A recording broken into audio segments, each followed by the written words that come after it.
Hola chicos, ¿cómo les va?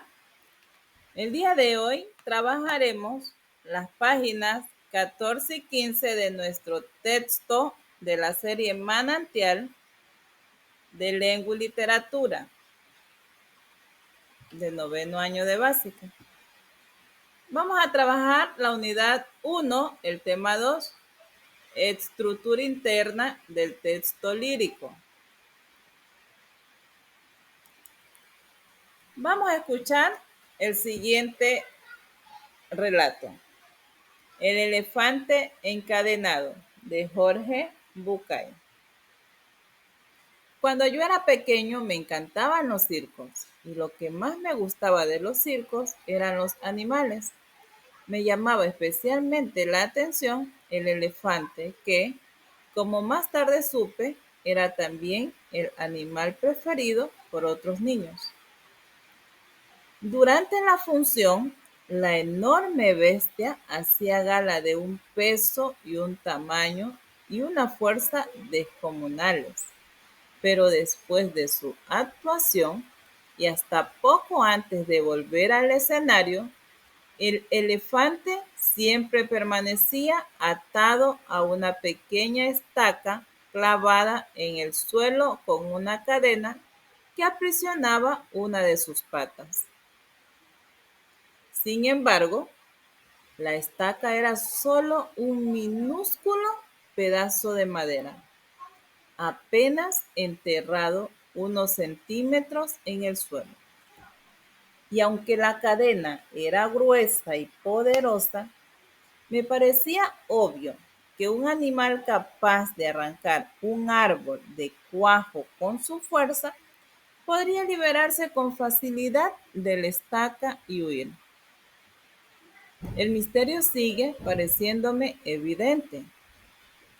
¿Qué lo sujeta entonces? ¿Por qué no huye? Cuando tenía 5 o 6 años, yo todavía confiaba en la sabiduría de los mayores. Pregunté entonces a un maestro, un padre o un tío por el misterio del elefante. Algunos de ellos me explicó que el elefante no se escapaba porque estaba amaestrado. Hice entonces la pregunta obvia. Si está amaestrado, ¿por qué lo encadenan? No recuerdo haber recibido ninguna respuesta coherente. Con el tiempo, olvidé el misterio del elefante y la estaca. Y solo lo recordaba cuando me encontraba con otros que también se habían hecho esa pregunta alguna vez. La historia continúa. Hace algunos años descubrí que, por suerte para mí, alguien había sido lo suficientemente sabio como para encontrar la respuesta. El elefante del circo no escapa porque ha estado atado a una estaca parecida desde que era muy, muy pequeño. Cerré los ojos e imaginé al indefenso elefante recién nacido sujeto a la estaca. Estoy muy seguro de que en aquel momento el elefante empujó, tiró y sudó tratando de soltarse. Y a pesar de sus esfuerzos, no lo consiguió, porque aquella estaca era demasiado dura para él. Imaginé que se dormía agotado y que al día siguiente lo volvía a intentar, y al otro día y al otro, hasta que un día terrible para su historia, el animal aceptó su impotencia y se resignó a su destino. Ese elefante enorme y poderoso que vemos en el circo no escapa porque, pobre, cree que no puede. Tiene grabado el recuerdo de la impotencia que sintió poco después de nacer. Y lo peor es que jamás se ha vuelto a cuestionar un poco seriamente ese recuerdo. Jamás, jamás intentó volver a poner a prueba su fuerza. Todos somos un poco como el elefante del circo. Vamos por el mundo atados a cientos de estacas que nos restan libertad. Vivimos pensando que no podemos hacer montones de cosas simplemente porque una vez hace tiempo, cuando éramos pequeños, lo intentamos y no lo conseguimos. Hicimos entonces lo mismo que el elefante y grabamos en nuestra memoria este mensaje. No puedo, no puedo y nunca podré. Hemos crecido llevando ese mensaje que nos impusimos a nosotros mismos. Por eso nunca más volvimos a intentar liberarnos de la estaca. Cuando a veces sentimos los grilletes y hacemos sonar las cadenas, miramos de reojo la estaca y pensamos, no puedo y nunca podré. Bien, esto que acabamos de leer es un texto lírico. Ahora vamos a ver que los elementos del texto lírico son hablante lírico. ¿Qué es el hablante lírico? Un ser real o ficticio, animado o inanimado, por medio del cual el poeta se expresa. Puede coincidir o no con el poeta. Acá tenemos un ejemplo, dice, y yo que me la llevé al río, creyendo que era mozuela, pero tenía marido. Fue la noche de Santiago y casi por compromiso se apagaron los faroles y se encendieron los grillos. Aquí es un vivo ejemplo de donde el hablante lírico se expresa. En esta aparece el hablante lírico. Está en primera persona. Otro elemento del texto literario es el motivo lírico. ¿Qué es esto? Es la idea que genera el tema central del poema lírico. Determinados sentimientos, expresiones y vivencias. Tenemos un ejemplo. Hombres necios que acusáis a la mujer sin razón, sin ver que sois la ocasión de lo mismo que culpáis. Este es el motivo. Ahora tenemos el objeto lírico, que es un ser real o ficticio, animado o inanimado, a quien el poeta, por medio del hablante lírico, le expresa sus emociones, sentimientos o vivencias. Acá tenemos un ejemplo de lo que es el objeto lírico. Dice, y del amor, la dicha que me diste y me quitaste debe ser borrada. Lo que era todo tiene que ser nada.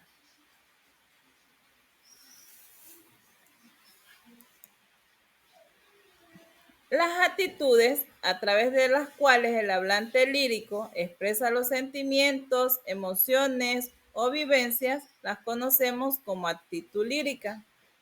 Y esta está clasificada de la siguiente manera.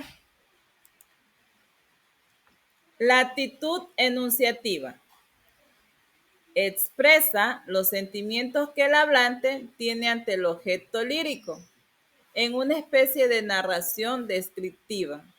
Es una descripción del objeto lírico. Gramaticalmente están presentes la primera y la tercera persona. Acá vemos un texto.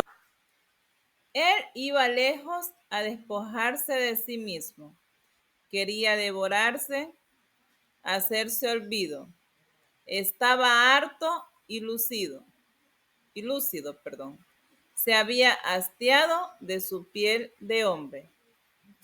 En este ejemplo está en tercera persona. Tenemos también la actitud apostrófica o apelativa. El hablante se dirige a un tú, que es una especie de receptor ficticio. En otras palabras, el objeto lírico se convierte en el receptor de lo que expresa el hablante lírico. Gramaticalmente están presentes la primera persona, el hablante, y la segunda persona, el tú, que es el receptor ficticio. Veamos un ejemplo de ello. Ojos claros, serenos. Si de un dulce mirar sois alabados. ¿Por qué si miráis airados? Si cuanto más piadosos, más bellos parecéis a aquel que os mira. No me miréis con ira, porque no parezcáis menos hermoso.